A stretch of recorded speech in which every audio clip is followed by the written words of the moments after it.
Got my G.I. Joes, got my comic books, watching cartoon episodes. Watch me go and box, dead stop, Jaren on his toes. Watch me go and lock a whole new world you never know. On my freaking block, on my block, anything Joe's. Roll my badger into work today. Yes sir, no sir, I can't call this work today. I'm too clutch, ain't no pun intended. Call me sir today. Check the prices out, my collection feeling bird today. Anything Joe. Hello everyone and welcome back to Anything Joe's, a collaborative journey through the world of G.I. Joe. My name is Greg Engel. And I'm Jaren Decker.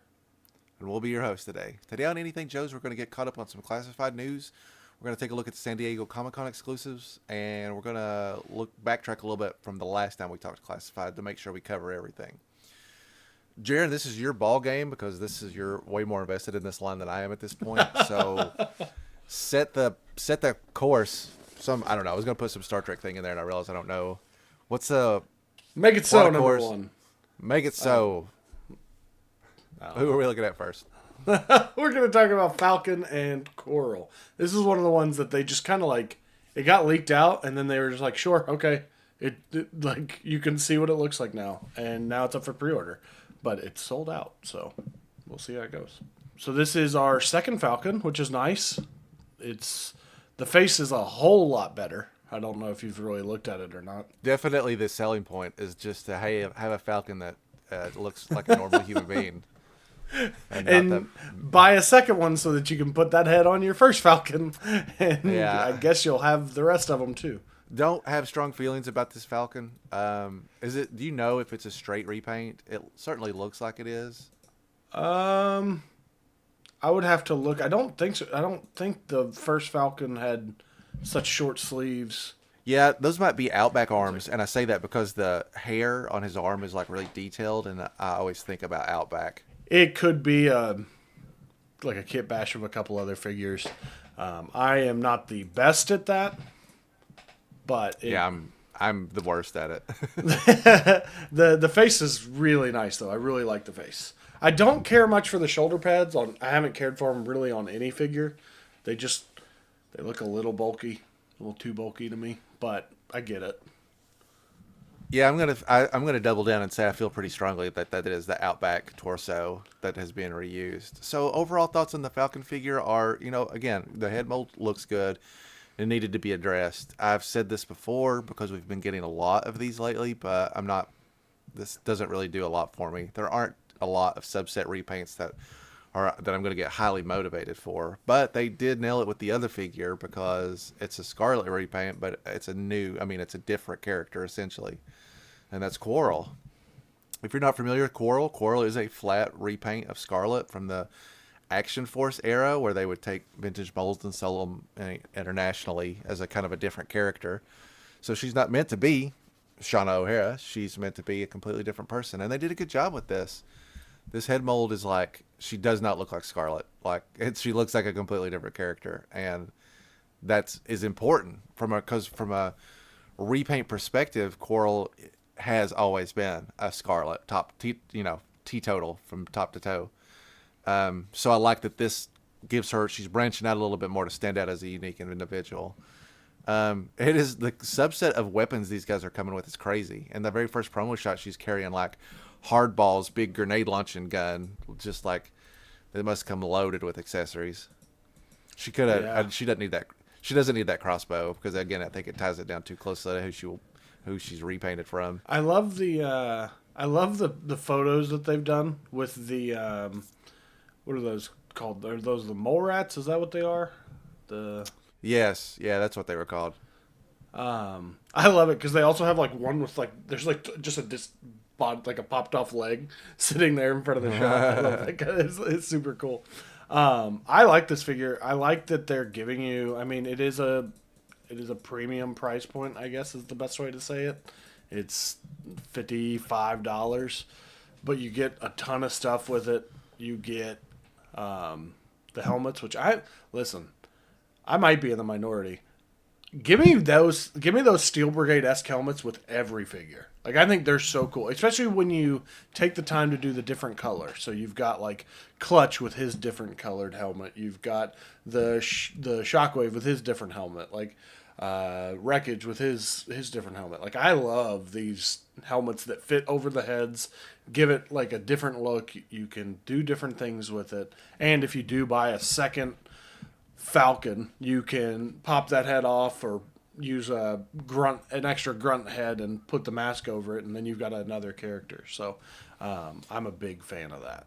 And that Scarlet body is the best female body in the line, in my opinion. I think that figure, the actual construction is incredible. I don't have an issue with the Steel Brigade helmet, but I'm not on board with it. Like, they're pushing it as a, like, every man gets, and woman gets issued a Steel Brigade helmet of some sort. Like, we're all in the Steel Brigade together.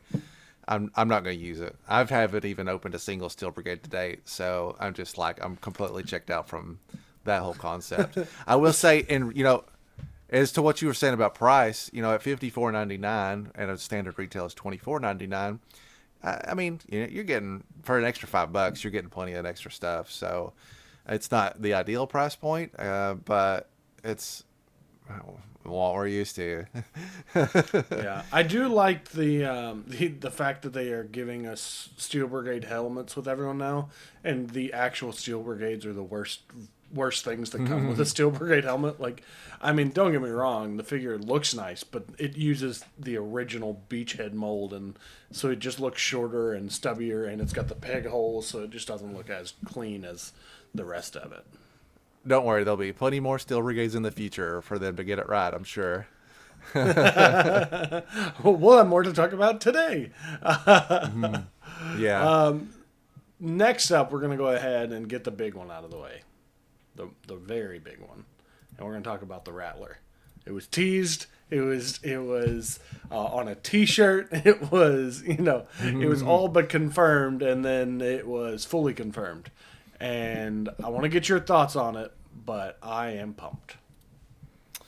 Yeah, so I got to take a close look. I'll be the first to say that I did not really do a lot of investigative work on it. I just wanted to kind of like, I guess, know for sure that's what it was. But now that I'm looking at it, I'll talk a little bit about some features that I really didn't even know it had.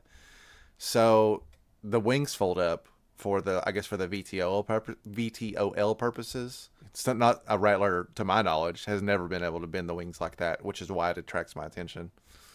So you're talking about just flaps up? Yeah. Right. Okay. Yeah, it's never done that before, and it will be great for storage purposes also. OG Rattlers, a fraction of this size are still they get in the way when you're trying to put them up anywhere because of those wings. So I'm into that. Hopefully it doesn't look like the seams on it are pretty inconspicuous, but that would be the only thing I would have an issue with. Entry to the cockpit comes via the stowable boarding ladder with foot peg. The rear of the two-part canopy hinges up, granting access to the artificial snakeskin pilot seat. State-of-the-art controls and illuminated heads-up display. So we saw this with the Hiss. It's got like an internal, doohickeys and it all lights up to give it a slightly more realistic look. People have a split division on like light-up effects, but I'll take it over like spring-loaded missile launchers. You know what I mean? I think it adds a little bit of realism to it. At the push of a single button, you can control the lighting features of the Cobra Rattler, turning on landing lights, the cockpit instrument panel display, as well as the separate gunner turret HUD. It also illuminates the cockpit damage warning indicator and flickering battle damage as revealed by the swappable armor hull plating. That's pretty cool. Again, I'd like to see that. I'll have to see it kind of in action. Obviously, we're going to get one figure, and that figure is Wild Weasel, always the pilot of the Rattler, or the man that came with it. Some discussion on this because I guess there had been a mixed reaction on seeing Wild Weasel's unmasked face. It's a big deal for me to be able to see unmasked face. And we've seen Wild Weasel's face before in the IDW run. There's a story where just kind of offhandedly he's drawn without his helmet on. Now, I don't remember his face well enough to know if this mimics it, but I know he's not. I remember he wasn't like horribly disfigured like Scarface. For a character that works for Cobra, he's kind of a charming looking dude. He doesn't seem like the kind of guy that would be a villain, more or less. He looks warm and inviting is the only way I can describe it. But the everything else about it's great. The outfit looks good. He's got his little like map stuff on his thighs, which is what the original figure had. Looks like he's got a regular helmet and a helmet with the air tube, or maybe that's supposed to be a damaged helmet. It looks like the visor's like broken in half. Yeah. Cool. I'm into that. The little rattler to get, or the little ladder to get on board. I like that. That's perfectly logical thing. It's just like when the Hiss has that little ladder to get on. That's something that I guess they think about a lot. Is how do these guys get in? Bunch Fair. of weapons. I mean, like two cluster bombs, 2 guided rockets. I'm not gonna go through all this, but it's got the hardware that goes along with it, and it's all detachable, just like you'd expect. They show the little light up HUD inside the turret seat. And they've got, of course, it comes with firing effects, which again is another thing that people seem to have a mixed reaction to. I don't feel like these are the kind of, this and the lights, I don't feel like add a substantial amount to the dollar amount. So I like the firing effects also quite a bit. I don't use them a whole lot, but I think I like having them. I think it makes sense for this line to have firing effects across the board, especially with this much toy photography that goes on with it. Yeah. Can see that the engine pops up for the Rattler, and you can kind of see the inner workings, just like in the old days when most vehicles would have one little piece that removed, just half-hearted. You just find a little piece that would come off, and you can see the engine underneath, which was always a nice little touch. If your Joes had to do repair in the field or something, that would always be the place where you'd put them. Comes with a stand, just like the Sky Striker did, where you can kind of put all the extra bits and bobs attached to the side. Then we've got the before we get into the backer tiers, Jaren, go ahead and give me your thoughts on the Rattler as a whole. Anything you specifically want to draw attention to? Yeah, so we had talked about it before the full official reveal. We had talked about price point. That was a big one on where we thought it was going to be. And, we'd heard people talk about it being upwards of $500. And, I think I was of the mind that, or I know I was of the mind where I was like, if it starts with a 5, even if it's 500, I just can't even at $499, I can't, I would need 6 months for the project to run, to really just prioritize only it and just waiting. So when it came out and it was $329, I think, 325. It's 325, yes. 325. I was shocked. I really, and I think they did save some. The wings are a little not as wide as I think they could have made it, or as long, or as wide. But I appreciate it. I think the price point that these classified HasLabs have been at, I think are a big part of why they have been so successful. If they came out at $450, I don't think we'd see as many backers. I don't think we'd see it go as quick. And so I think that's a very big aspect. I don't care for the lights. I think they're kind of cool, but I haven't turned the lights on my Hiss since we did our review of it. That was the last time I turned the lights on. It's not something I use. Now, I think it's cool to have, but I can take it or leave it. My favorite thing is looking at all the little details that they put into, Wild Weasel on his leg. His one thing says, "Praise Cobra, find the pit, destroy G.I. Joe." Those little things. I'm like, oh, that's pretty cool. Or cool. The two of the different missile launchers say divide and conquer. Those are the kind of little nods and things that I'm like, those are really cool little touches that you're not going to miss if you don't have it, but it's just it's kind of cool and unique. They add little bits of detail to stuff like that. But the A-10, which is, what the Rattler is based off of, is the coolest aircraft ever. And I'm I love planes. Not in I know everything about planes, just haha, they're cool, they fly kind of way. Very much a kid level of oh, they're super cool. So pretty metal bird. Yeah, exactly. It's a dragon. It spits fire, but I'm pretty simplistic in that way. So I'm excited to get it. I know that it'll be incredible. If just going off of what the Hiss became seeing it and how much I didn't really care for the hiss when I got it, and I'm like, oh, this is the coolest thing. Something like the Rattler, which of the 3 classified HasLabs we've done, the Rattler is 100% my favorite that we've done. Like, it's without a doubt the coolest vehicle. Until they do a Badger, there's no other vehicle that's going to top it. Sounds like it'll be top of the list for a while. I don't think I'm gonna. I don't think I'm gonna enjoy this more than the Dragonfly. I think the Dragonfly is gonna be a truly enjoyable experience. But I'm glad they're making this. I mean, they are making the iconic ones. Just as a quick overview, like of all the stuff that I named, like it all pretty much checks the boxes. They've redesigned that gunner seat a little bit because on the vintage Rattler it has like 2 clear domes that kind of connect. It's very awkward, and this looks a little bit more just modern and natural. So I'm on board with all that, and I will echo everything that you said about price. I'm in agreement with. This price is, and I'm being generous here, acceptable. I'll pay it, but you watch it, because Jaren is right. There is a line that can be crossed, and I'll be done. It's a big struggle for me to get too excited about this stuff because it takes up so much room, and that's such a huge challenge for me. I feel guilty if I don't open it because I spent so much money on it, and then when I open it, I'm like, I have nowhere to put it, and now I've got all this little stuff that I can't keep together. So I do have mixed feelings about that part of it, but I backed it right away. I backed it without even looking at all this stuff that we're looking at right now. I was just like, you don't have to sell me on it. You're making it, and I'll get it based on the price. Again, a big factor.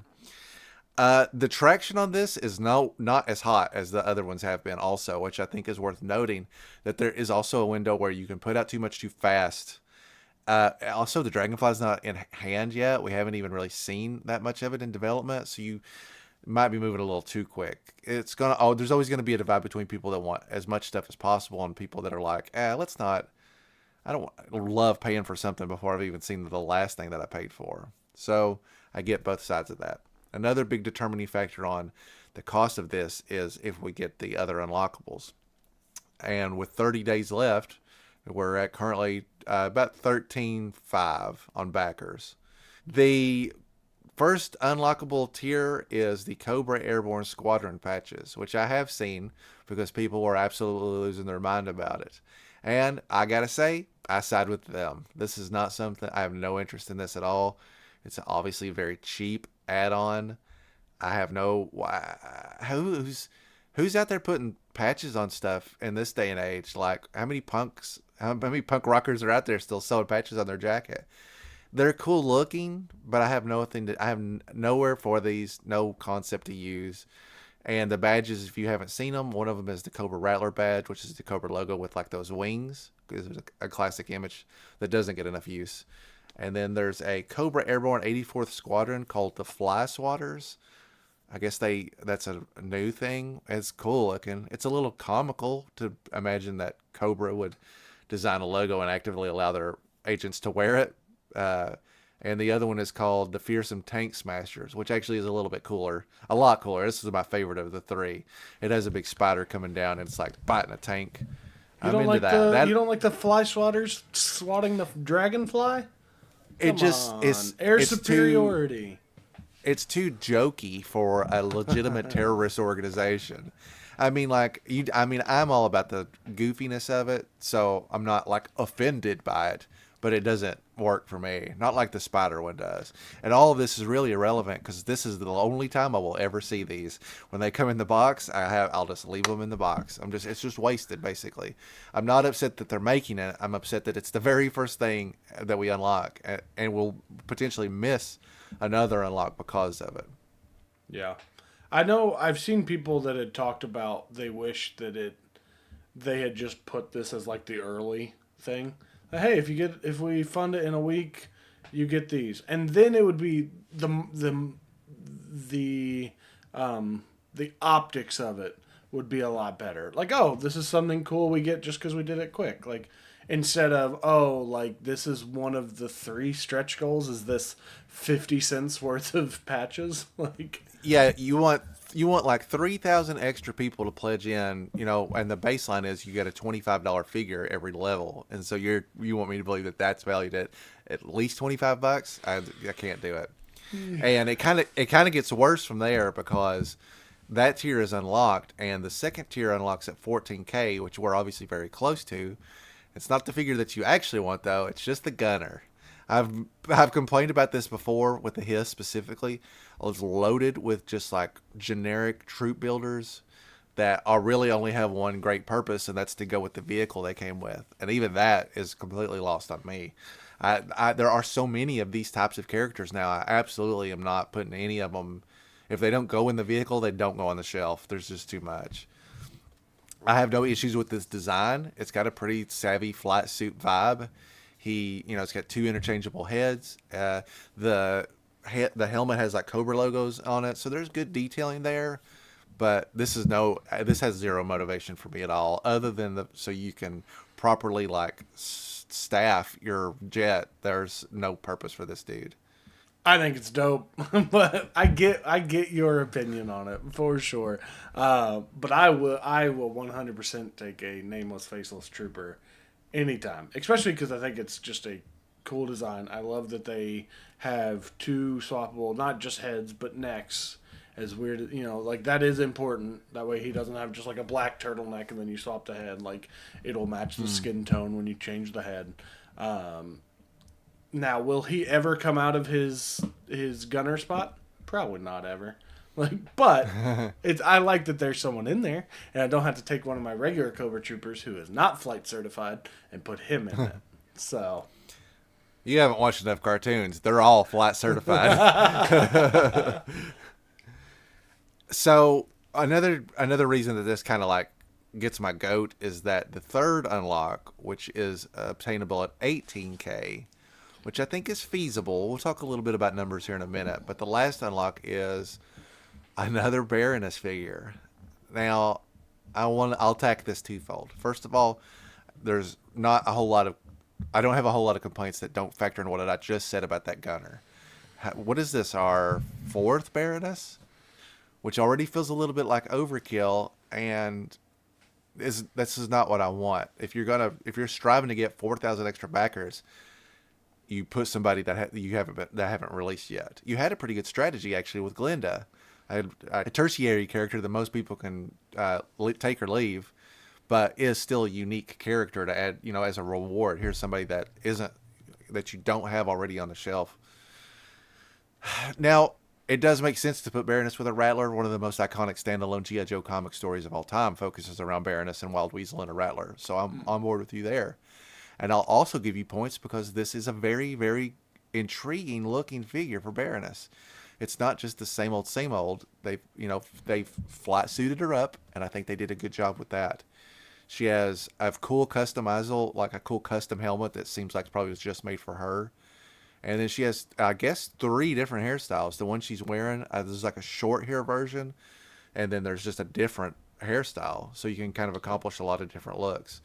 The short hairstyle makes her look a lot like Bayonetta if you take her glasses off. And then another big thing that I wanted to point out about this figure is they gave her like these crazy high heels, which is her total style. But I am shocked that they are able to make this figure stand flat. Like if they don't have some kind of like putty or something holding her to the ground here, I'd be shocked because there's so little foot to balance on that is commonly a big problem. So I got some good stuff, and I got some bad stuff. It does feel like a mixed bag overall, but there are worse scenarios. Like they could have been like, here's the flight crew for the Rattler, and that would really really made me mad. Here's ketchup and mustard. Yeah, that actually I would have dialed it back a little bit for ketchup and mustard. That would have made me happy. What are your thoughts on Pilot Baroness? So we did also forget there's a movie Baroness. So this is 5th Baroness. Oh yeah, she one doesn't everyone count. forgets. Don't worry, everybody. That was just a dream. It never happened. No, I don't love the Baronesses that we've had so far. The Crimson Strike is probably the best. But even then, like, it's just, I don't know. I like this Baroness. I think this, like, the face sculpt on this one is incredible. Just really, really good. And I think it looks a little bit... I like the blue suit more than anything, I think, on the Baroness anyway. So I think it just fits a little better. I like that she has all the different options, 3 different hair plus a helmet, and it'll be cool. I do find it crazy that she's unlocked at 18,000 backers when, I mean, we already have to scrape through to get. So that's what, twice the amount of backers. I think they need, yeah. So you need 9,000 to get it funded, and then And you they have want to to double double that. the amount. So if you go look at, like, I don't know about the Hiss, but on the Dragonfly, they had the target of 10,000 backers. The first figure was at 13, the second was at 16, and the final was at 19.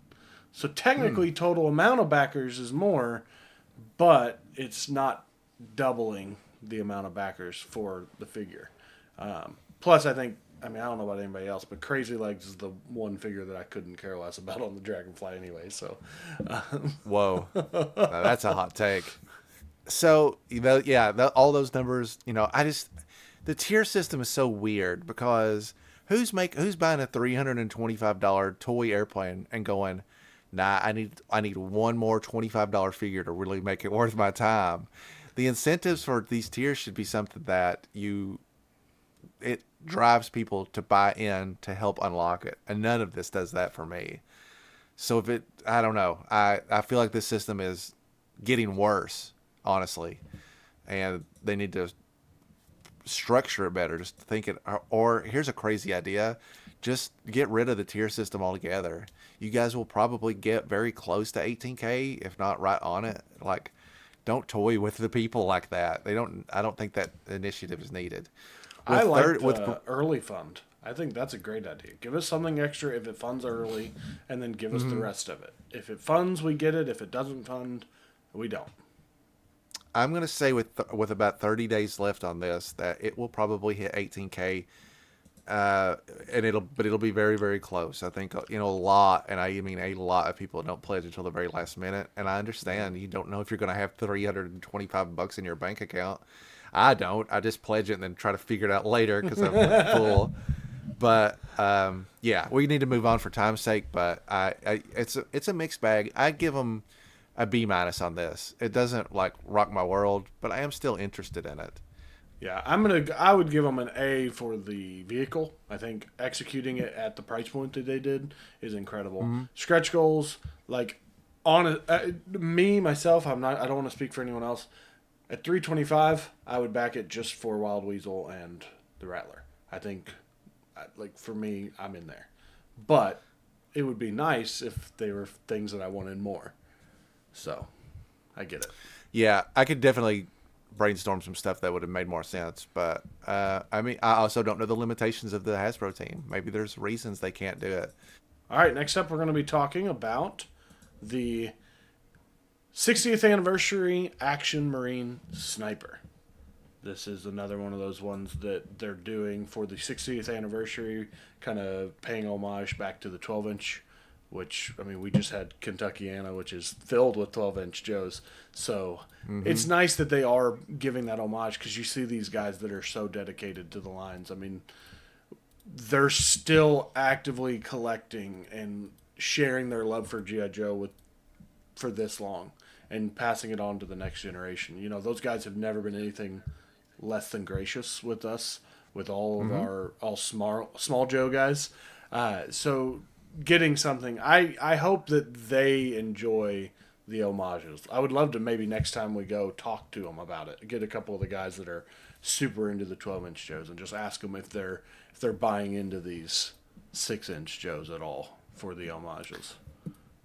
I would be surprised if they are. They're probably as stubborn as any other G.I. Joe collector, and they're like, I only collect this one specific scale.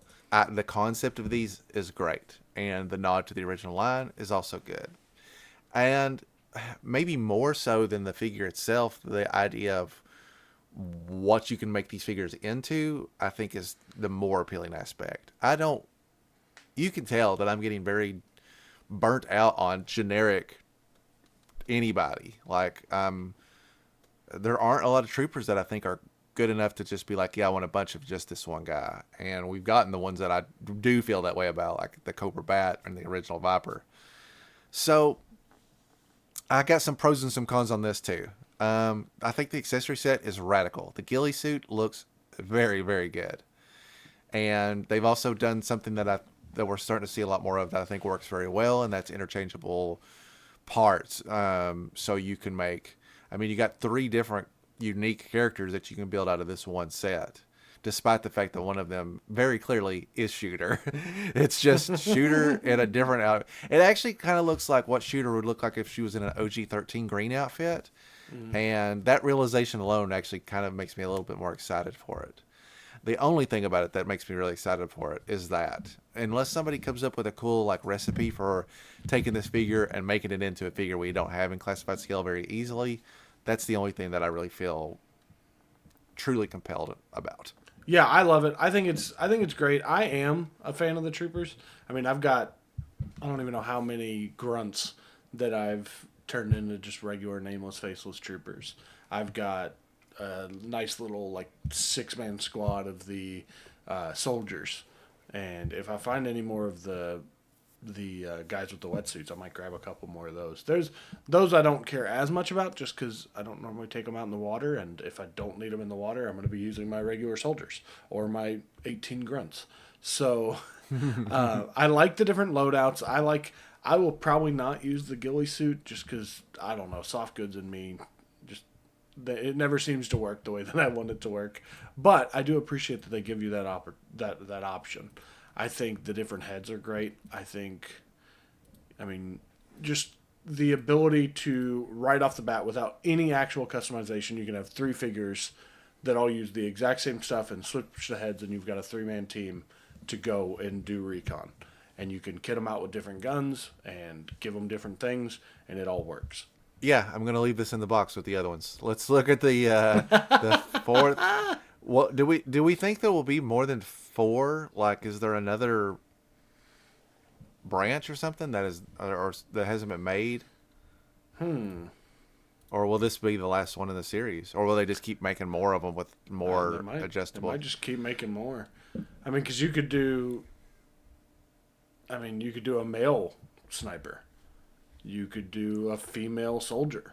You could do an actual sailor. We haven't got like an actual just like dress blues sailor or anything like that. I'm curious how how these figures in particular are selling, and if they have plans for the future with them. Yeah. The next figure in that series, which is the high altitude low opening jumper, the Halo, I have almost identical feelings to. Good looking figure, kind of, I won't say basic, but he has a very like standard military issued look. And as looking at this figure, there's only 2 things that come to mind. Well, there's a ripcord, and there's also a hit and run, because they both have that same look. And this particular model has the face paint, which is kind of weird for a jumper. But yeah, I'm like, I could make 2 classified figures that haven't been made yet. Who does a non-Night Force ripcord, basically. Yeah, this figure I'm a little bit more interested in than the others, but only for that reason. I am confused because it's supposed to be the action pilot, but then it's also the Halo jumper. And I mean, I'm not 100% sure, but I don't know many pilots that are also just becoming the Halo jumpers. Like, that's a very specific skill set and a different thing you would train for. I know some pilots that are Halo jumpers. We call them bad pilots. That's like my brother was in the Marines, and he was a mortarman. He also didn't do like infiltration missions, he was trained to do his thing, which was to launch mortars and to like calibrate and calculate where things needed to go. He didn't get sent in to do like exfil missions and things like that, so I do find that weird, but maybe there's a reason. I mean, like I said, I'm not 100% on it, so I don't know. But I like that, once again, they're giving us different gear. You've got 2 different helmets. You've got a little bit different things you can do. I gotta say, and I don't know why, I hate these guns. This is the one set of guns that I just do not like. And it's not the design. Wow. It's just they're so bulky. It's the ones that come with the Steel Brigade. It's those 3 rifles that are all similar but different. And they just do... To me, they do not work. It's very strange. Now, maybe with this mold, they will work better. But with the Steel Brigade, I'd switch all of them out with gridiron weapons, like, immediately. So, it is what it is. But I will be interested to see how well the actual parachute works. Because I got the Marauders Task Force did the parachute for their figures. And I love taking it with my kids. And we'll just, like, one of them will run upstairs, take it to the window, and throw it out. And then we'll watch it fall. And then the next one will take it up, and it'll be their turn, and they'll throw it and watch it fall. So I do love a good parachute. As long as one of my earliest memories as a kid was at the River Falls Mall when they had the like upstairs arcade, and I would get the little parachute guys and throw them off. So I'm down to try it. We'll see how it goes. Yeah, the parachute doesn't do as much for me as the ghillie suit does, but I do like the creativity that goes along with it. Next up, it's the one you've been waiting for so long. It's the Steel Corps Commander versus Twilight Guard. Yeah, there's a reason this is an exclusive, and it's because they don't expect to sell many of them, nor should they. So another 2-pack, another $5 price hike with the attraction of extra stuff, and just genuinely not a very compelling. I mean, okay, so actually the Twilight Guard is pretty cool, even though there are. I'm guessing that's supposed to be the Shadow Guard. They repainted Crimson Guards in the early 2000s, I think, and all black, and they sold them. They called them Shadow Guard. They didn't have this cape, so they're like expanding on this concept a little bit, which has not been fleshed out at all, other than a file card for these guys. And then but this Steel Corps Commander, he's so bulky. He looks like, I don't know. It looks like his posability will be very limited. This is pretty uninteresting to me, and if our poll on Instagram is in any way the shape of the public's opinion, they're in agreement with us. It's by far the most divisive thing that was announced from the last 60 days probably. If they release this Twilight Guard on his own, I'd buy quite a few of them. I love the way that Twilight Guard looks. I just think the black with like the purple accents is super cool. And like it is, I mean, really anything you paint black already looks cooler. Like, there's a reason why Night Force was so successful. It looks pretty cool.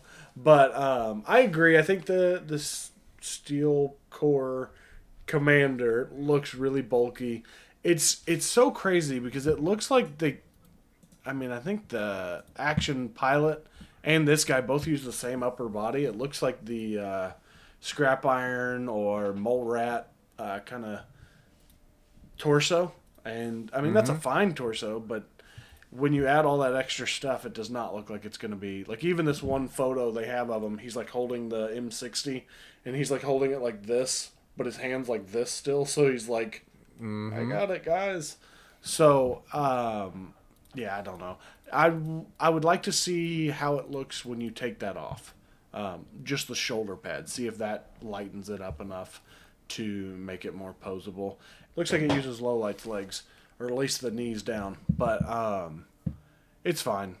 But man, the more I look at that Shadow Guard or Twilight Guard, the more I'm like, okay, that's pretty cool. Like if you see the picture of him like kneeling down with his shotgun and his like cape hanging over the side, it looks very cool. So that one's the one I'm actually excited to see. It's funny that the purple accents on the Twilight Guard, I do think actually add to it and it looks cool. But the blue accent on the Steel Corps makes it look like a kid's toy. It visibly offends. It's not even the right shade of blue. Yeah, it's a lot brighter. All right. Well, speaking of wrong shades of blue, how about we talk about the Starduster? So this is a weird one because IGN reported on it, and apparently this is a confirmed release for the PulseCon, which will take place in the fall. It's figure number 136. It's another like mid deluxe, like the $34.99 price point. And it's Starduster, which is a repainted Duke, just like the original Starduster mostly is, depending on which version you get. And if you guys know anything about me, you know I'm a big fan of Starduster. He's the figure that came in the cereal with the cereal back in the day. And they've covered their bases here. He comes with his like grenade launcher. He's got his jetpack. He's got that helmet with the star and the visor. Lots of good details to what made Starduster so cool. I had seen it pictured in the promo shot, but this is the first time I've looked at the packaging and realized that it does look like it comes with a tiny little box of the cereal, just like Sarge came with a tiny little Sarge figure. And we've talked at great length about the cereal before. I'm a big fan of that. I like this figure a lot, and I do love Starduster, but I do have one main complaint, and it is simply that the color scheme is wrong. It's supposed to be like a more aqua blue, and this is a much more faded like sky blue. I feel like it's almost like his pants. Like, am I wrong to say that like the blue on his pants is what his shirt's supposed to be? It's still worse than that. Yeah, it's more like it's a real much lighter, like almost teal aquamarine. I'm no color guy, but this is wrong. Like the color of the logo behind him in the box, like that blue. Would be closer, but still kind of more green in there than any of this. The camo is not. The camo doesn't do a lot for me, but if the color had been right, I probably would be very, very excited for this figure. I made a custom Starduster and I painted it myself, which I don't do a ton of anymore. And when I found out this figure was going to get announced, I sold that custom online because I thought I won't need it anymore. And now I kind of regret it because my color scheme was dead on, and this is not. You're gonna have to repaint the repaint. Having said all that, this is still a must-have for me. It's a figure that you don't expect, and it's a figure that I love the character of Starduster. I can't specifically explain why, but it's very heavily tied to the fact that I ate a bunch of the cereal to get him back in the day, and so I used him a lot. He was a cool dude that came with a jetpack. Like it seemed like it was a match made for Joe life. What do you think about Starduster? I really like this figure. And I love when they do those little things like add the cereal box in. I think it's such a cool. Mm-hmm. I can understand because I've seen your custom and it was beautiful. And I get I like that original blue color on the Starduster. I don't think if you had never said anything, I don't think I would ever notice a difference. So thanks for that. I guess I blame you now. But I really like it. And it's using that new retro Duke mold, which is very good. Very much an improved Duke mold. So I am excited to see it. I will probably not give him his jetpack. And also, I couldn't care less about the alternate helmet. That's like the Halo-looking Steel Brigade helmet, which is not the one I like. Now, if they had given him like a blue-colored, like the other Steel Brigade helmet, I'd be all for it.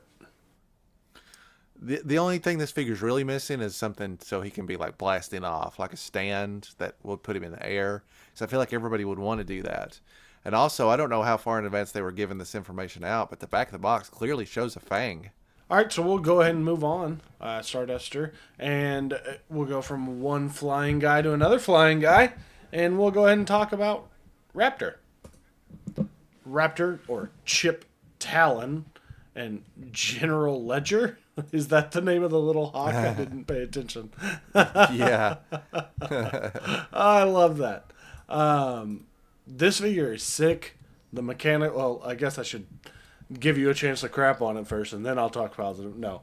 I love the design of this figure. I love the little, raptor head that they gave him, the headgear, the claws.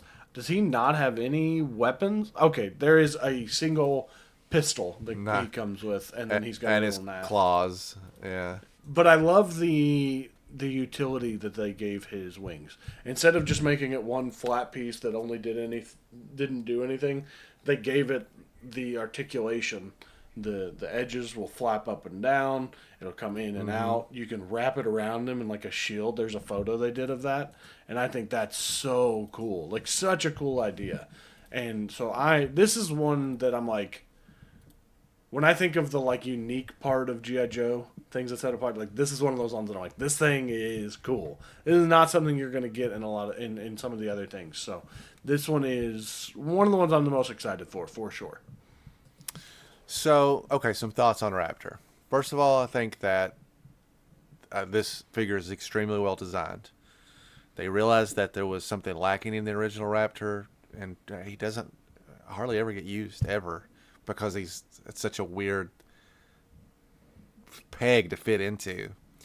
So they acknowledge that he's one of the figures that need to be modernized. What you don't see a lot of people talking about is that they clearly borrowed this design from the FSS Raptor that came out in the modern line, and that figure borrowed a lot from Jungle Viper. The modern Jungle Viper is basically like he wears all green and black, and he has all this like foliage that folds in and around him to like disguise, but then it also kind of unfolds as well, and to look like wings essentially.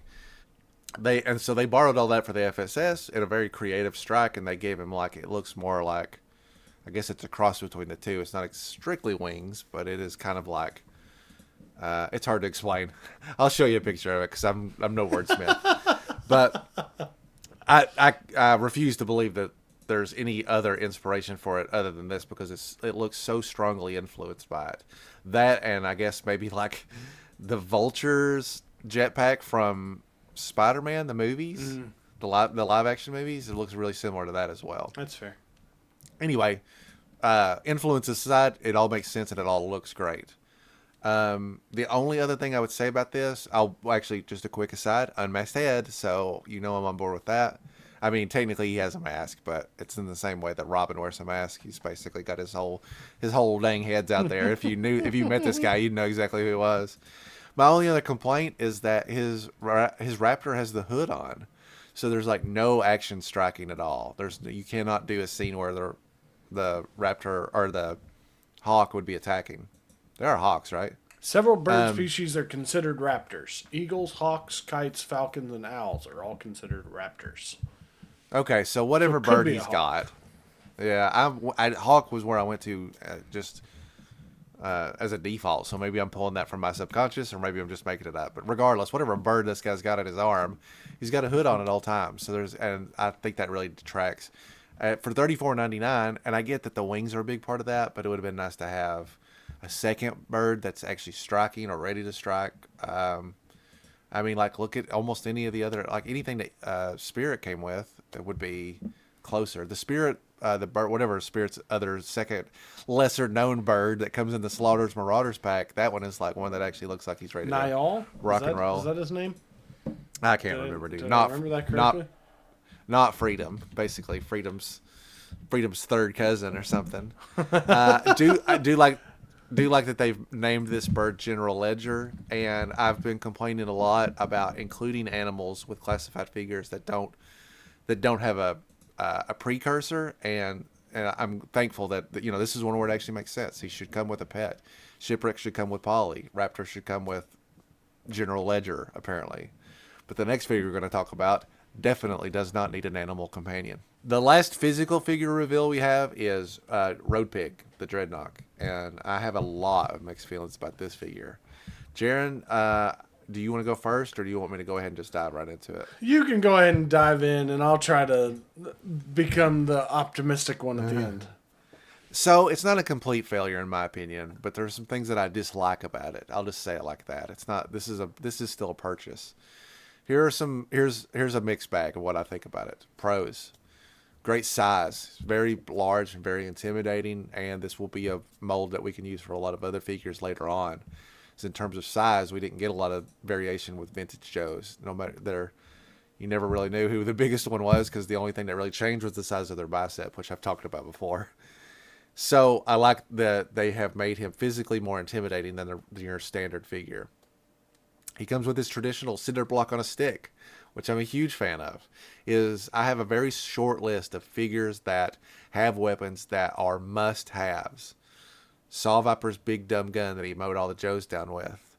I guess what I'm getting at is there aren't a lot of figures in my collection where I'm like, they have to have this specific figure. I mean, Rock and Roll and Roadblock come to mind because their machine guns are very unique and are specifically tethered not only to their attitude but their actual like job in the military. So anyway, cinder block on a stick, perfect. Would have been mad without it. The tattoos. I won't say this is a pro, but at least you put it on. A dude that would probably have a tattoo. What's the thing on his belly? What's that tattoo on his belly say? Oh no, it says Dreadnoks. Okay, that's the other thing I thought I saw, but I couldn't tell. Maybe that will look better in person, but obviously that's a factor to determine when you're slapping tattoos on it. Is I'd like to be able to tell what they are. Yeah. Okay, so that's the stuff that I'm on board with. Overall, this figure looks okay. Here's the stuff I don't like. Number one with the bullet, and I already alluded to it. This guy doesn't need a dog. He's never had a dog. And don't pretend like you are expanding on the character of Road Pig, because you're not. You just want to charge $44.99 for a figure. And I find that to be a little offensive, quite frankly, because I'm not going to use this dog. And not everybody needs an animal companion. And now, especially, it seems like everybody's getting one. And I don't like that. It's one thing to put in, if they put in something and I was like, I don't like it, but I'm not paying extra for it. That's one thing. But I'm paying a lot of money for this stupid dog, and I'm not on board with it at all. The other thing I've talked about this at great length as well, is that I don't love this head mold. Both of they got two head molds. It's just kind of like, I don't know how you would explain this. 5-year-old child at an amusement park Road Pig, where he's like, yay. And then there's just like a solemn face Road Pig. And neither one of these express what I feel like an alternate head definitely should have expressed, which is Road Pig's alternate ego, which is called Donald. Donald is the other persona that lives inside of Road Pig, and he's kind of like the smart part. And he talks to himself sometimes. That personality comes up at different times. And I acknowledge that it's still the same person, but I feel like there would have been a way to express that intelligence, especially with the advancements we've made in this technology. That would have, I don't know. I don't feel like that's what they were going for, and I feel like that's a missed opportunity. Everything else I have those strong opinions on, but this is definitely a mixed bag for me. Understand everything you said, but I wish you had never said anything bad about the dog, because he's adorable and perfect, and you shouldn't be mean to that. Poor Raucus.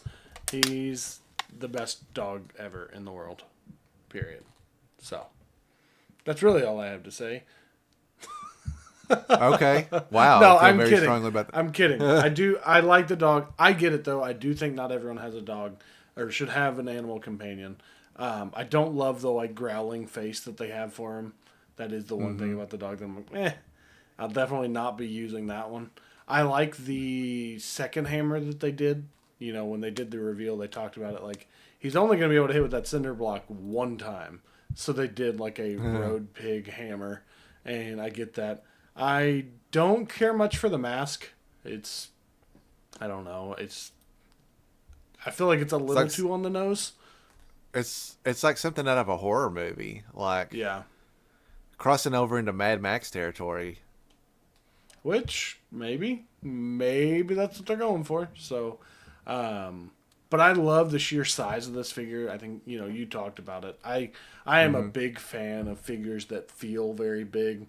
We did our Kentuckiana recap. I bought that big old Doomsday mostly for the fact that he was big. So I do think that everything that I'm saying needs to be taken with a grain of salt.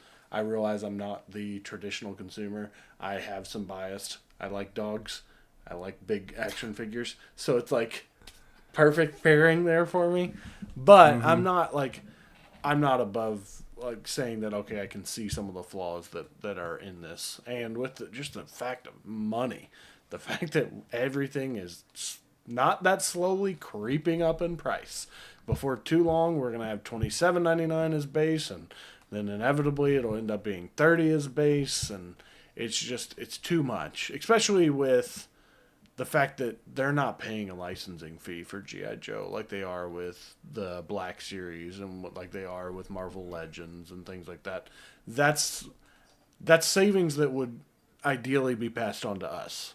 They can sell more, make more profit because they're not having to pay them, and for a cheaper price point.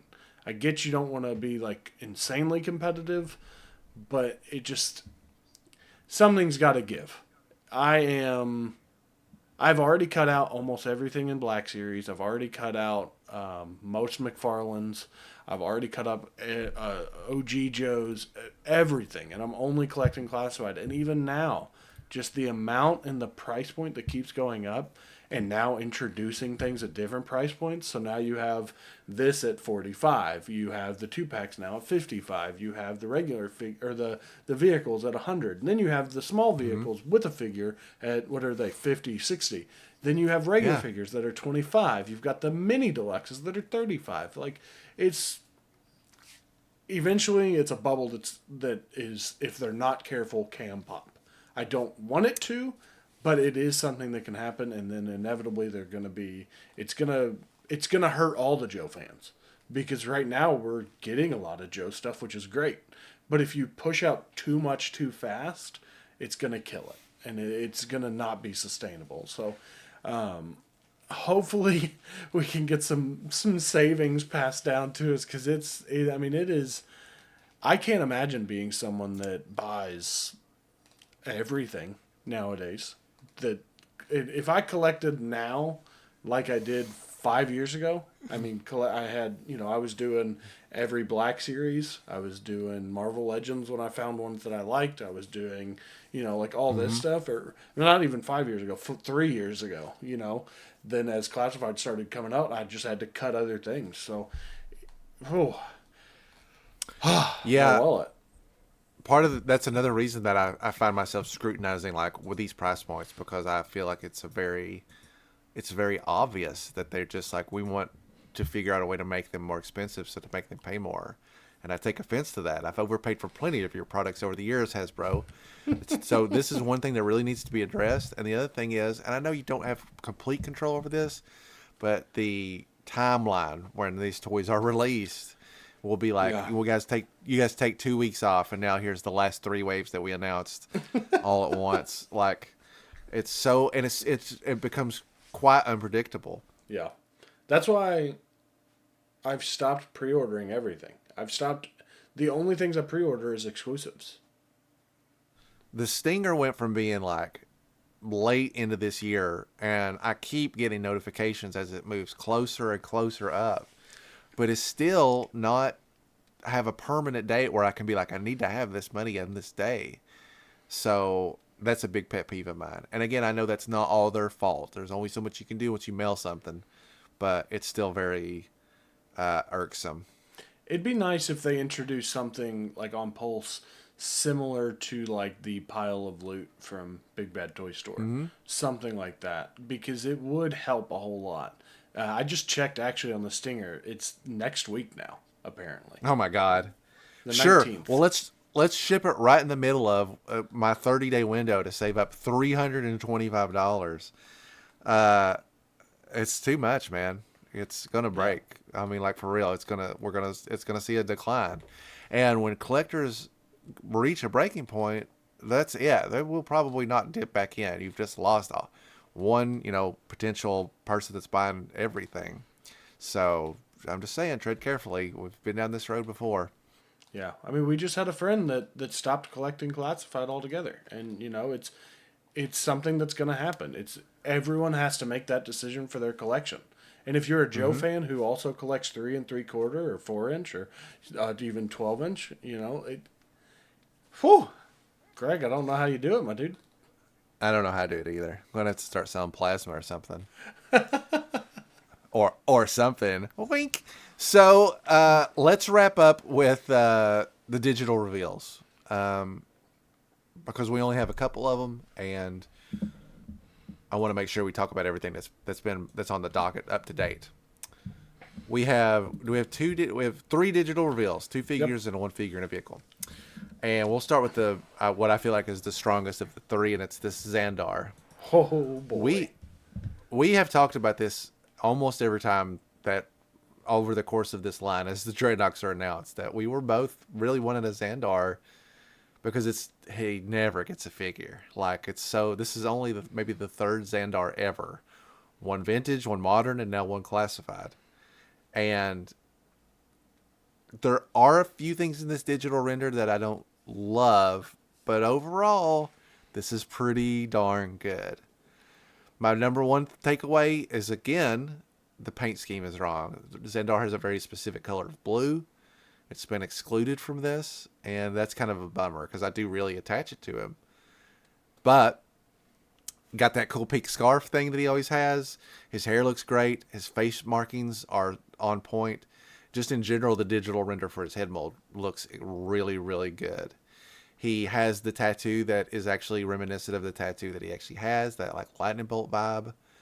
The only thing that I would really like to see changed is the way this kind of weird armor piece is at.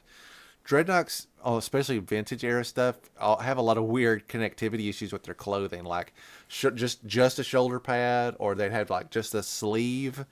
You're not really sure how that's supposed to look in real life. So I give them the benefit of the doubt that this is as accurate as it can be when you're, transforming it for what current technology allows.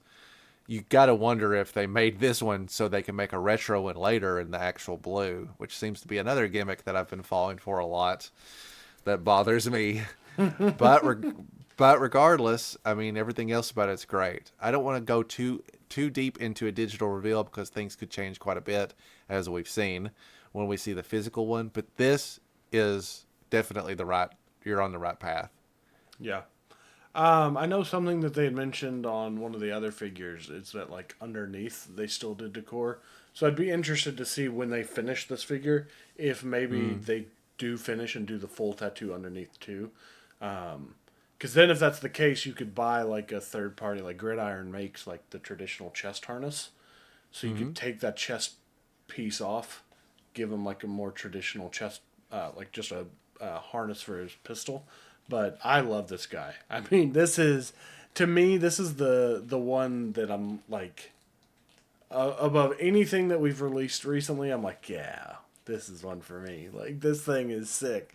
He looks like he should be in front of, like, he should be the lead singer of like an 80s, like a hair metal band. Like, dude, I love it. Like, I wore my headband today just because we're going to talk about this dude. Just for him.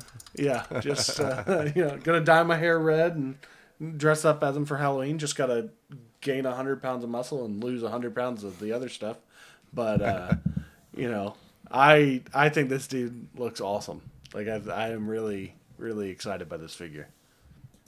Yeah, right down to the little Dreadnought logo on his belt buckle. I think that this is solid. I'm interested in seeing how this develops into the real figure. Well, going from the coolest looking guy with the most unique and charismatic looking design to the most dude we've seen in a while. Let's talk about Leatherneck. Okay, go right ahead. I mean, first off, I gotta say, love the mustache. It's his defining feature, and I love that he's got it. But like, other than that, there's not really that much to say. I don't have a connection to Leatherneck, so you'd be better at telling me if it looks accurate or not. But I'm like, oh yeah, it's a guy. He's got a gun, and he's got his backpack, and like he looks like I would imagine some guy named Leatherneck would look like. Yeah, this figure falls into the base camp of there's nothing about this figure that personally excites me, but it's right. Like if you deviate too much, people get mad. But if you keep it to the same, it does tend to have a blandness to it. That figures like Airborne, for example, one of my favorite Joes, and when I got him, I just thought, yeah, this is it. I can't really quite put my finger on what that phenomenon is. This figure looks perfectly fine, but you're right. After 130 figures, there's nothing great to write home about.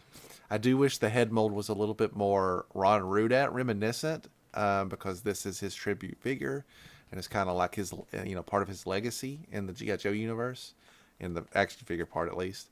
Would like to see a removable hat or an interchangeable head, which I don't see here, so that is a bit of a concern. The little visor glasses things you don't need that. Get rid of those and give me another hat or a removable hairpiece, because that's what I'm on about. Yeah, so, I mean, I get it.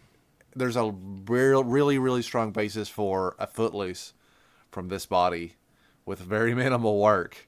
Like you could maybe just buy another one and take off the vest, and you'd be set. Like quite frankly, so I wonder if that's something we'll see in the future as well.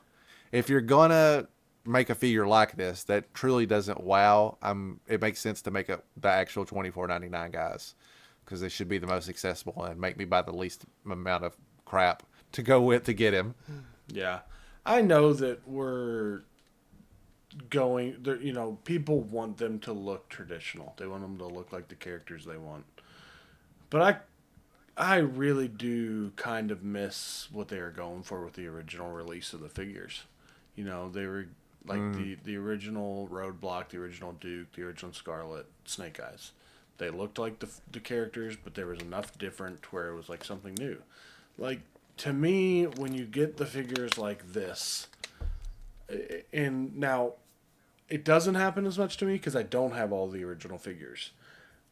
But if you've got a nostalgic connection to the original Leatherneck, and then you buy a new Leatherneck who's just a bigger version but looks the same and it doesn't do anything different, like, you're gonna like the original more because that's the one that you have loved for sometimes 40 years. So Yeah, completely agree. I do miss. I wish there was enough of a market for them to be able to branch out. I know why they're not. I get it. People were very vocal against those first wave, and they course corrected. But to me, they course corrected too much. They went into safe mode. Like, okay, well, we have to give them exactly this. And even though I love them, it feels like the only thing that they do to make them different at all is throw a tattoo on there. So I'm surprised there's no tattoo on this guy. Hey, look, here's this Leatherneck that is a 1-to-1 representation, and we put a tattoo on his forearm right here. Like, It's been 20 years. The only thing that's changed is that ink on his arm, baby. So, and we try to be very positive, and everything we say comes from a love of the line. But it does, like, it's hard to get excited for just another replica of something we've already seen and had. And I hope, and I know that the team is talented and likes to do things, so I don't think it's like on them. It's just they have to build what they think we want. And unfortunately, we've kind of forced their hand into only building 1-to-1 recreations, or pretty close. So, and I might be wrong. It might just be something that I see, and I'm only seeing a vocal minority of people in the comments and on Facebook or Twitter or whatever. But it would be nice for them to be able to branch out, especially now that we're getting so deep in the line. We're not going to be we're knocking down a lot of big characters and we're already getting a lot of deep cuts. So it's not like we've got 20 years left of building characters, unless they start making their own new ones. So we'll see. Which I would love to see more of. I don't think Wolf Spider really counts because he doesn't have a unique face, but I'm all in if you guys want to make some new dudes and repaint them. I'd rather have that than another, a Night Force Falcon or whatever. I'd rather have actual new characters. I think, to speak on what you're talking about, Jaren, there's a huge opportunity to re-release a character and take it in a completely different direction. Even if you still have to rely on a repaint, you could be like, we're going to put another Leatherneck out, let's not call it retro. Let's call it the future, or the mega modern or something. Yeah, make a new sub team. Make something for everybody. Yeah, call them Future Force or something. I don't know. Make them, and then go all the way back to the start. With less gold, but still give it. Do a completely new take on the character. You don't have to reinvent him. It'd still be the same guy, but more accurate to what he would actually look like in 2024. And I think that would be way more appealing. Yeah, you might split your audience. They're not going to want all, but not everybody wants the repaints. I can't imagine that it would be any worse selling. The strategy of putting out the inferior version first and the better one later is so underhanded that you're literally just preying on people that either are afraid it won't get a re-release or can't wait for the re-release. And I don't like that tactic either. Is it smart? Yes. Unfortunately, it's excellent. Like, it's business 101, but I don't approve of it. The last thing that we have is the little mini vehicle set. I saved it for the end because I really just wanted to go off on it, but we've run long on time, and I know that I'm one of the very few people I learned that does not really care for the Cobra Claw. So the Cobra Claw was revealed digitally, and wouldn't you know it, it comes with another generic little pilot person. This could be any of the dozens of Cobra lackeys that I've received up to this point. It's another very standard outfit. It has two interchangeable hands, maybe one that's helmeted up is also a full head, and then this red thing that goes over it. I mean, it's probably not a Viper pilot, but I don't know. There probably is a very specific Cobra Claw pilot. And just like this one, it doesn't really look any different than anybody. It doesn't need to exist, is what I'm getting at. I could probably fly one of these things, and I'm an idiot.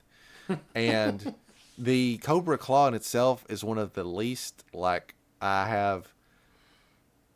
it doesn't get used. The original Claw was a horrible toy. It broke all the time. They were very flimsy. They're kind of even the modern ones were pretty crappy too. They're made out of very inferior plastic. I don't like the design of this thing. It's like a jetpack if you want to be an even bigger target, essentially. And I just don't feel like it really has a place in the G.I. Joe Hall of Fame as a great vehicle. I feel like it's a real dud. I dislike it so much that I made a poll on Twitter. I was like, hey, I can't even remember what year this came out. Probably 85, somewhere, but definitely between 84 and 86. And I was like, hey, here's the vehicles that came out this year. What's your least favorite one? Because I wanted people to pick the Claw to validate my concerns. And it was not the winner. I think the Slugger was probably the unanimously least liked vehicle from that year, which I get, but I think this vehicle's a turkey, and I'm not interested in it at all. It might be good for a couple of poses here and there, but it looks dumb. It is dumb. Sorry, everybody.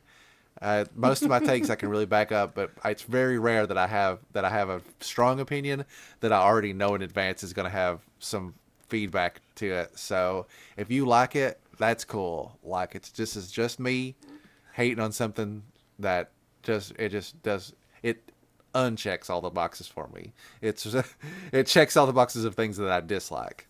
That's all I'm going to say. I will definitely complain more when we see the physical reveal later, but I'm good for now. Jaren, what are your thoughts on the Cobra Claw? I'm not huge on the small vehicles. It's even the Ram. I'm like, oh, these are cool, but I don't use them. So the biggest problem I have with it is just the space. I'm like, crap, I gotta find a spot to put this.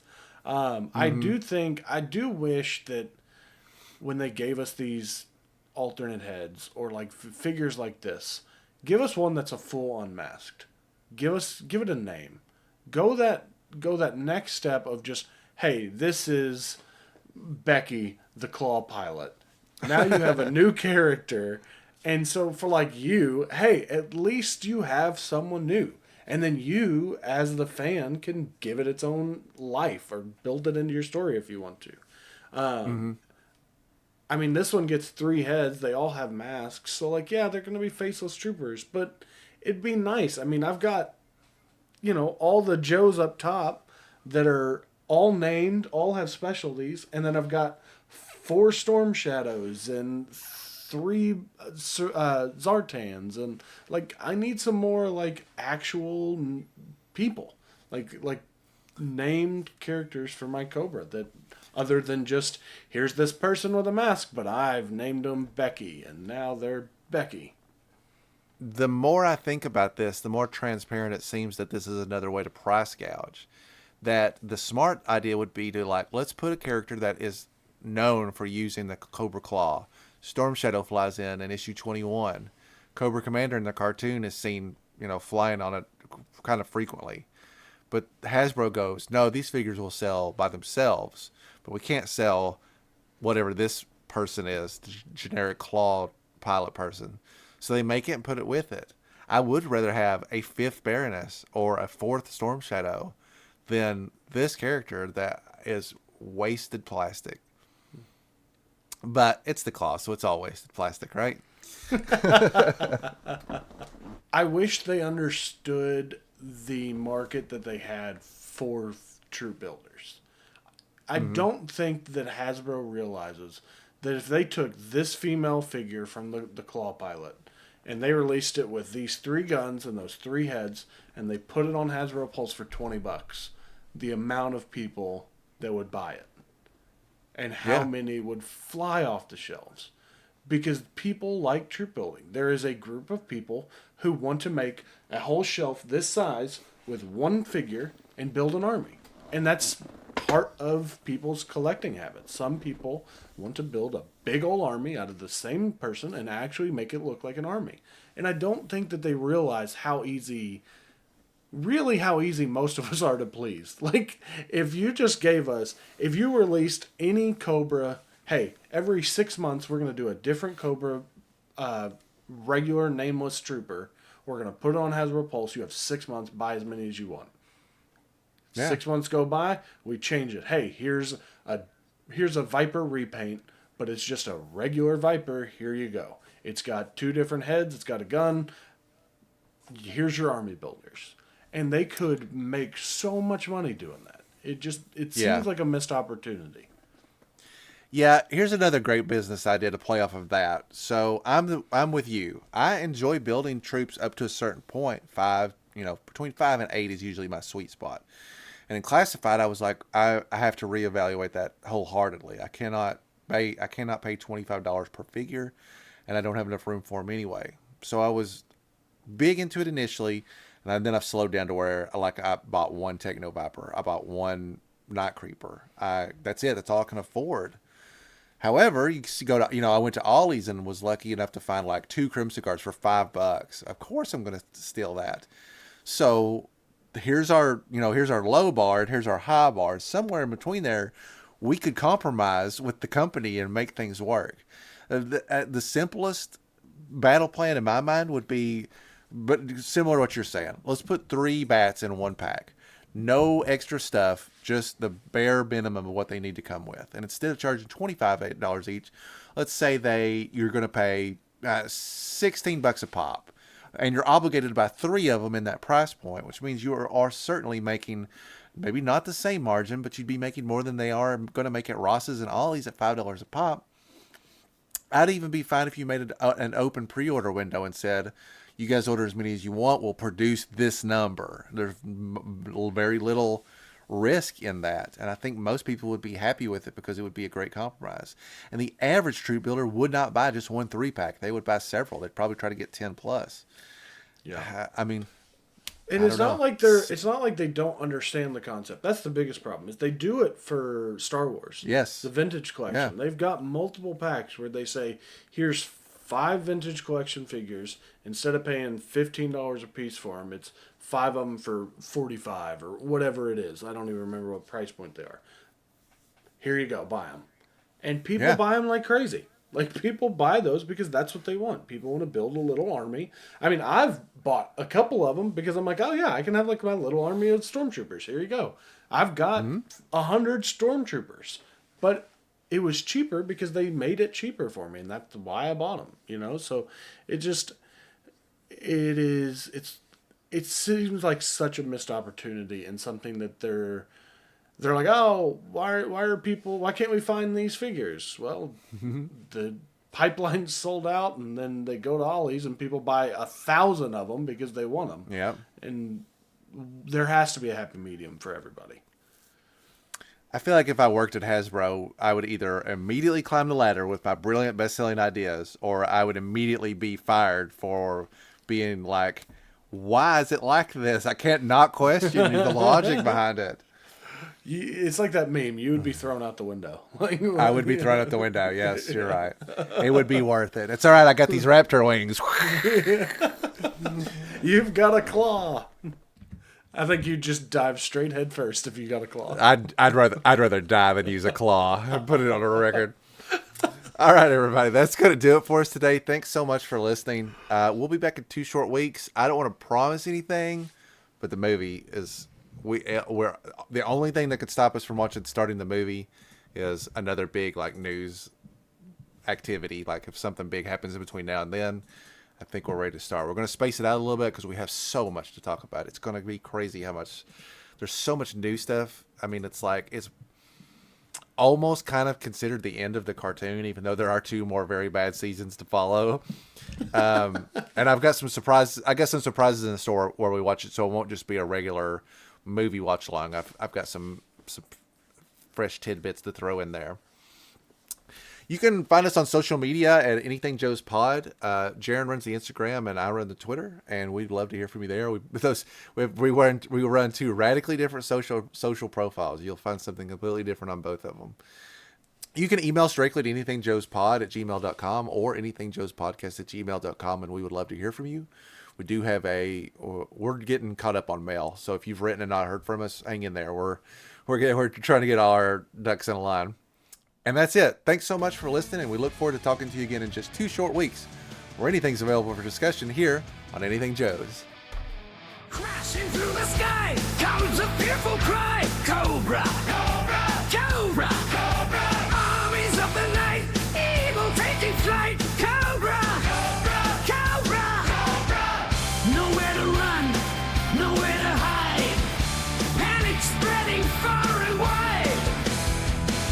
Who can turn the tide? G.I. Joe, a real American hero. Yo, Joe, G.I. Joe will dare. G.I. Joe is there. Fighting for freedom wherever there's trouble, over land and sea and air.